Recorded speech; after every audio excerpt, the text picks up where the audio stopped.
Apa sih tidak setiap musim kemarau ini buah kita itu trek?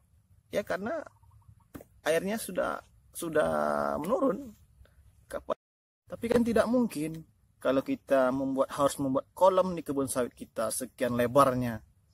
Kan sawit ini membutuhkan air yang banyak. Kan tidak mungkin, mustahil rasanya kalau kita menyiram satu persatu tanaman sawit kita. Bagaimana caranya? Solusinya agar tetap tanaman sawit kita airnya tetap tersedia, tanpa harus membuat kolam di kebun sawit kita, tanpa harus menyiram kebun sawit kita di saat musim kemarau tiba. Jangan lupa terus saksikan videonya, subscribe, dan tekan tanda loncengnya agar Anda mendapatkan informasi seputar pertanian, terutama kelapa sawit. Assalamualaikum warahmatullahi wabarakatuh. Alhamdulillahirrahmanirrahim. Allahumma sholli ala Muhammad wa ala ali Muhammad. Semoga saya dan sobatku semuanya sehat-sehat selalu. Amin. Pada topik video kali ini kita akan membahas seputar tanaman sawit yang mengalami trek panjang. Ya. Oke sobat-sobat semua, tanaman sawit ini setiap tahunnya mengalami buahnya itu produksinya menurun ya. Atau bisa dikatakan trek buah ya. Ini berbagai macam tingkat treknya. Istilahnya itu ada treknya itu yang memang sedikit ya, ada trek itu yang panjang ya, yang sampai turunnya itu berton-ton ya.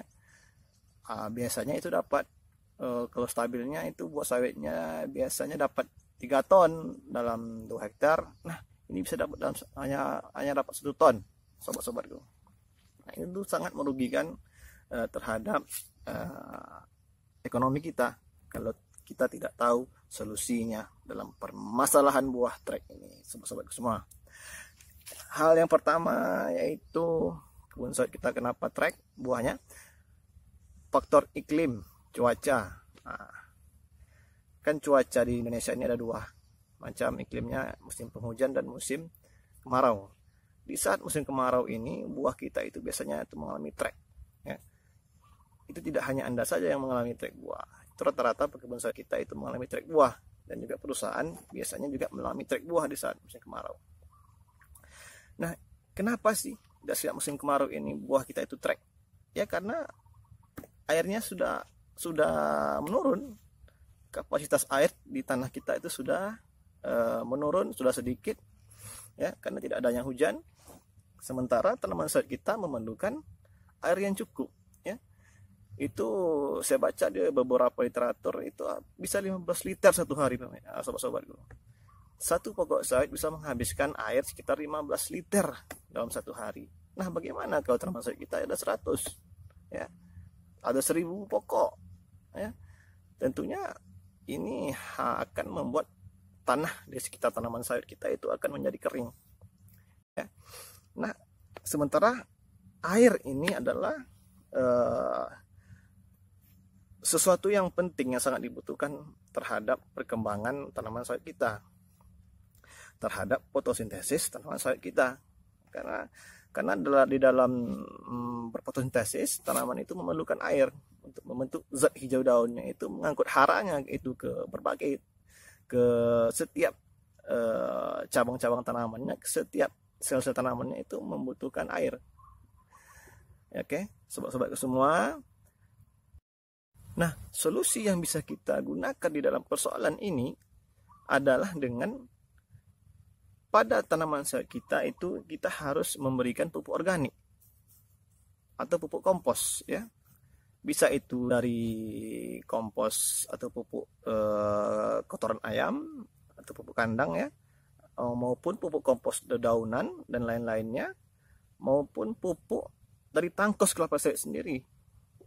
Nah kalau itu kita berikan di sekitar tanaman sawit kita, insya Allah itu akan menjaga kelembaban tanah kita di saat musim kemarau tiba ya. Karena sifat dari organik sendiri, pupuk organik sendiri, contohnya itu tanah kosong kelapa sawit itu, dia akan lembab ya, dia akan menjaga kelembaban tanah itu karena sifatnya itu yang lembab. saat musim kemarau tiba, dia akan menjaga kelembaban tanah kita itu, menjaga perekaran tanaman sawit kita itu agar tetap penyerapan unsur haranya itu tetap optimal. Ini sobat-sobatku, bisa saya kasih satu contoh terhadap aplikasi kosong kelapa sawit untuk menjaga kelembaban di sekitar tanaman sawit kita pada saat musim kemarau tiba. Nah, ini telah diberi pupuk tangkos kelapa sawit. Nah, lihat yang lainnya. Nah, begini, ini adalah hal menurut saya hal yang bagus, yang baik ini di saat musim kemarau tiba. Ya, coba kita cek bawahnya ya. Nah, ini masih basah nih sobat-sobatku semua. Ya. Oh, basah, lembab, bagus untuk menjaga kelembaban tanaman sawit kita di saat musim kemarau. Kita cek yang lainnya.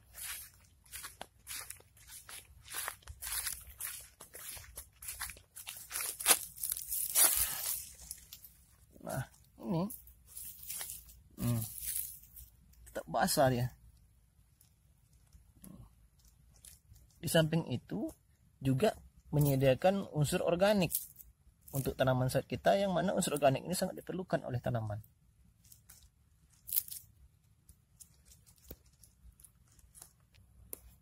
Oke sobatku, kalau sekiranya ini bermanfaat, jangan lupa ya subscribe dan tekan tanda loncengnya dan like agar bisa mendapatkan informasi pertanian yang fenomenal tentang kelapa sawit. Oke, kita lanjutkan. Itu yang pertama adalah dengan memberikan pupuk kompos atau pupuk organik di sekitar piringan tanaman sawit kita. Yang kedua, untuk mencegah tanaman sawit kita di saat musim kemarau biar jangan dehidrasi ya, dehidrasi atau kekurangan air, kita bisa kita jangan lakukan penyemprotan terlalu terlalu berlebihan ya. Kita jangan menyemprot rumput atau gulma-gulma, tanaman-tanaman liar di sekitar kebun sawit kita itu terlalu berlebihan. Maksudnya begini sobat-sobatku, kan gulma-gulma ini dan tanaman-tanaman liar ini yang ada di sekitar kebun sawit kita ini akan menjaga kelembaban tanaman sawit kita ya. Ini jangan cek-ceknya mau tanaman kita bersih, mau kebun sawit kita itu bersih kayak lapangan bola ya ibaratnya. Kita menyemprot di saat musim panas ini, kita semprot semuanya, tidak ada yang tersisa gulma-gulma di kebun sawit kita. Nah, ini adalah hal yang benar ya, benar bersih.